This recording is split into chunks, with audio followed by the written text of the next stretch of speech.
I really love my Model Y performance. After having owned it now for a little over a month, I have been able to spend a lot of time with it and really compare it against my long-range Model Y. But there's one really big regret I have of the Model Y performance. When taking a step back and comparing it to its competition, it really does excel in every category there is. You simply cannot go wrong with purchasing a Tesla, especially the Model Y. The Model Y has all of the benefits from practicality to having loads of room to being able to seat 5 people comfortably, the impressive range, and most of all, the speed, quickness, and performance it has. So you may be wondering what possible regret there is. Well, in this video, I'll be going over that in depth, so stick around. Before we dive in, make sure you like this video and subscribe to my channel if you haven't already. I post the latest and best Tesla related content, and I don't want you to miss out on a single video.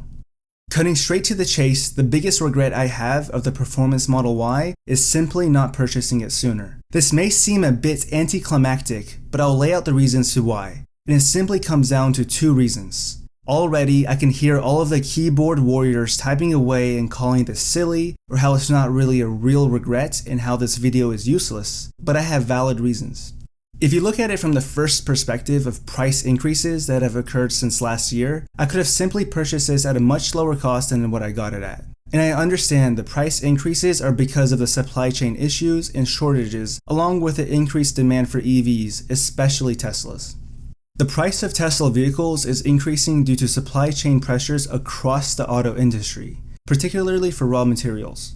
During a Tesla earnings call, Elon said that Tesla had experienced some of the most difficult supply chain challenges, citing a chip shortage. And he said that they are mostly out of that particular problem.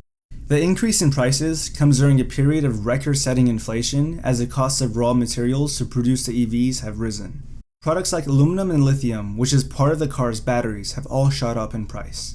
In a tweet from a few months ago, Elon said that the price of lithium has gone to insane levels. Tesla might actually have to get into the mining and refining directly at scale unless costs improve.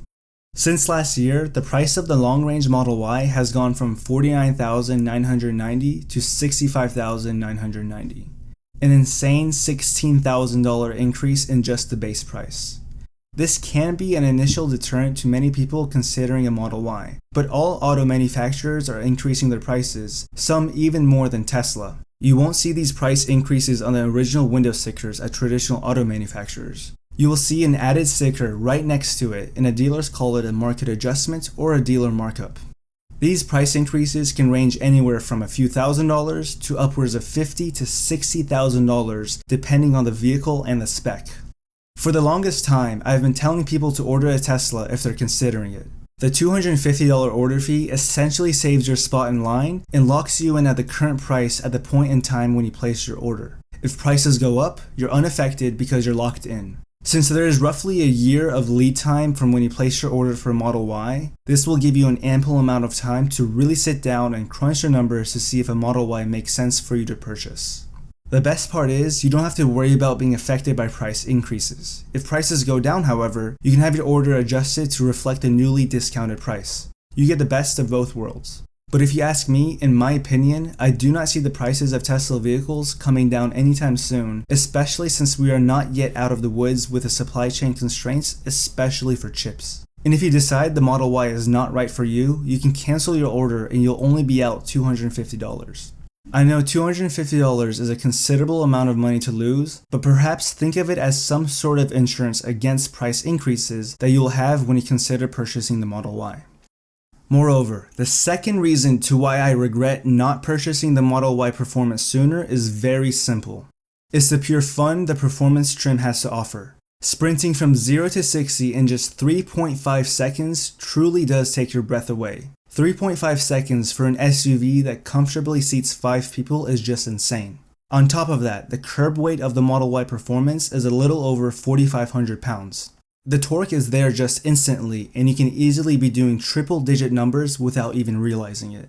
From a rolling speed such as 20 to 40 miles per hour or 30 to 60 miles per hour, the performance handles it effortlessly with a blink of an eye.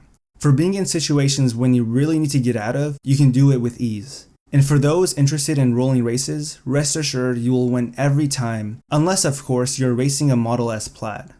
To add to this, the Model Y Performance is a very fun car to drive. I'm comfortable driving spiritedly on twisty and windy roads that I otherwise would not have that much confidence in with an internal combustion engine vehicle because of the low center of gravity the Model Y has. I made an in-depth video where I compared the long-range Model Y to the performance Model Y, and one of the things that I discussed was the handling. The handling of the performance Model Y is excellent. Navigating through sharp turns, the performance seems to maneuver with more confidence and more ease. It tends to hug the road smoothly and handle the turns with exceptional quality. To add even more benefits, the Model Y is very practical. Put together the sheer practicality and insane performance of the Model Y and you have an unparalleled vehicle. I made an in-depth video on how and why the performance Model Y is the best valued EV that is currently out right now, and I'll link it below in the description for you to check out. But seriously, if I could go back in time and choose to order the performance Model Y at a lower price, I would do so, and I would also have more time simply spent with the Model Y, and not to mention the extra gas savings I would have during that time period. With this very specific regret, do I hate Tesla? No. If I disliked Tesla, I wouldn't go out and purchase another one after my long-range Model Y. One of the many reasons why I purchased another Tesla is because of the lack of competition and how underwhelming the competition is. From range to practicality to speed and performance to the supercharging network and most importantly the safety, the competition is just not there yet. I'm definitely open to other EVs just when they check all of these essential boxes that Tesla has mastered over the years. Don't get me wrong though, I am not a die-hard Tesla fanboy. I have been critical of Tesla in the past and have outlined what I do not like in a separate video. But what I am talking about here is the general all-in-one and best value for an EV. Sure, there may be an EV or two that is better in a singular category than Tesla, or some EV companies that are as spirited or adamant about EVs like Tesla, but I currently do not see the competition taking EVs that seriously yet. The Tesla Model Y is the forefather of the modern electric SUV. It paved the way for models like the Ford Mach-E and the Volkswagen ID.4. Electric vehicles were nowhere near as ubiquitous as they are today just a few years ago. The Model Y is the best-selling model for Tesla. The Tesla Model Y taught people that an affordable electric SUV can be capable when compared to more expensive EVs. The Tesla Model Y changed the game for many drivers. The electric SUV has left a lasting impression on the automobile industry. Overall, the Model Y, especially the performance Model Y, is an excellent vehicle. For those that do not want the extra performance, the long-range Model Y is fantastic. The extra bit of range you get with a long-range Model Y can be beneficial for you if you need every little bit of range. Again, my personal biggest regret of the Model Y is not getting it sooner. I could have saved a bit more from price increases. On top of all that, the Model Y is a lot of fun to drive, with instant powertrain responses, quick acceleration, and better handling than a lot of SUVs. As always, if you enjoyed this video, drop a like, smash that subscribe button, and hit that notification bell to not miss a video. I'm curious about your thoughts of the Model Y, comment them below. Thank you all for watching, and I'll see you in the next one.